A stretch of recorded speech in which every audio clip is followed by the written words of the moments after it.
বসতে আসলে আপনারও একটা টিকিট ধরায় দিবেন, বলবেন উন্নয়নের টিকিট।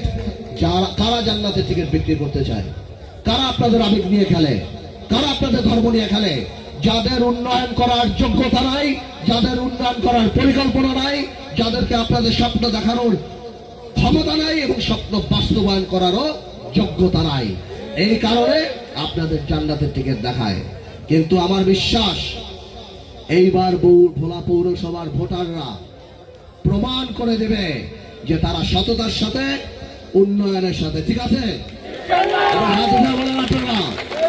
এবং আমি আমার হিন্দু বোনদের বলতে চাই, হিন্দু ভাইদের বলতে চাই, আপনারা একা একা ভোট দিতে যাবেন না, আত্মীয় স্বজন সবাইকে বলবেন যে আমরা উৎসব মুখর পরিবেশে 12 তারিখে পার্থ ভাইকে গরুর গাড়ি মার্কায় ভোট দিয়ে বিজয় করবেন ইনশাআল্লাহ। আমার জন্য দোয়া করবেন, আমার পরিবারের জন্য দোয়া করবেন।